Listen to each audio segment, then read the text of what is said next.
জিয়া পরিবার মানে আমাদের আস্থা, জিয়া পরিবার মানে আমাদের বিশ্বাস। বেগম খালেদা জিয়া যেন সম্পূর্ণ সুস্থ হয়ে দেশে ফিরে তার ট্রিটমেন্ট শেষে এদেশের দায়িত্বভার গ্রহণ করতে পারে, জনগণের সেবা করার সুযোগ পায়। এবং আপনারা জানেন দীর্ঘদিন দেশনেত্রী বেগম খালেদা জিয়ার উপর যেইভাবে টর্চার করা হয়েছে, তাকে অন্যায়ভাবে জেলে রাখা হয়েছে, অন্যায়ভাবে মিথ্যা মামলা দেওয়া হয়েছে, তার উপর যেই মানে কি বলবো, কি ভাষায় বলবো, যে ভাষায় বলি প্রত্যেকটা ভাষায় প্রত্যেকটা বিশেষণই চোট হয়ে যাবে।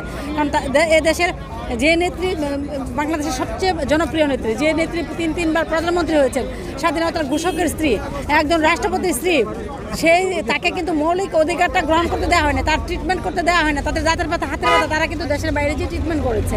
কিন্তু দেশনেত্রী বেগম খালেদা জিয়া কিন্তু এত অসুস্থ ছিল, বারবার আমরা আবেদন করেছি, তার মেডিকেল বোর্ড বলা হয়েছে যে এদেশে তার ট্রিটমেন্ট করা সম্ভব না, তখন কিন্তু তাকে দেশের বাইরে ট্রিটমেন্ট করতে দেওয়া হয়নি।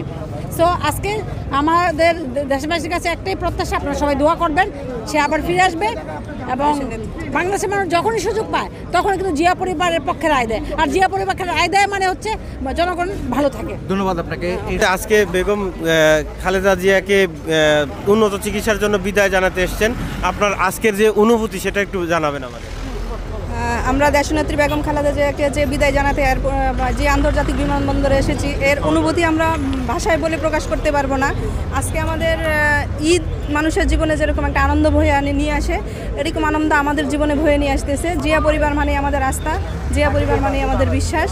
আমরা আমাদের চাওয়া পাওয়া একটাই, দেশনেত্রী বেগম খালেদা জিয়া ওনার জীবনের সুস্থতা অর্জন করে সুচিকিৎসার মাধ্যমে, সঠিক চিকিৎসার মাধ্যমে উনি ওনার রোগ মুক্তির মাধ্যমে উনি আমাদের দেশে ফিরে আসবেন এবং আমাদের নেতৃত্ব আবার আমাদের পাশে দাঁড়াবেন।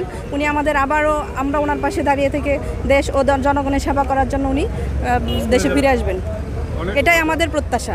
আপু, অনেকেই বলছে যে আজকে বাংলাদেশ নতুন করে আবার স্বাধীনতা হলো, এই বিষয়টা বাংলাদেশ যেহেতু এই আওয়ামী লীগ ফ্যাসিস্ট সরকারের অত্যাচারে দীর্ঘ 7 বছর উনি চিকিৎসা বঞ্চিত ছিল, যে মানুষের মৌলিক চাহিদা হচ্ছে তার চিকিৎসা। 5টা চাহিদার মধ্যে চিকিৎসা হচ্ছে তার অন্যতম, সেই চিকিৎসা থেকে তাকে বঞ্চিত করা হয়েছে। যেহেতু উনার সেই যে সম্মান ওনারা ফিরে এনে উনি উন্নত চিকিৎসার জন্য যেহেতু বাইরে আবারও যেতে পারছেন, ওনার সন্তানের একটিমাত্র সন্তান ওনার কাছে উনি যেতে পারতেছেন, এটা আমাদের জন্য অবশ্যই একটি আনন্দের দিন, উৎসবের দিন, ঈদের দিন। এতে আমরা খুবই আনন্দিত, উৎসাহিত, উল্লাসিত। এটা আমাদের খুব আনন্দের দিন।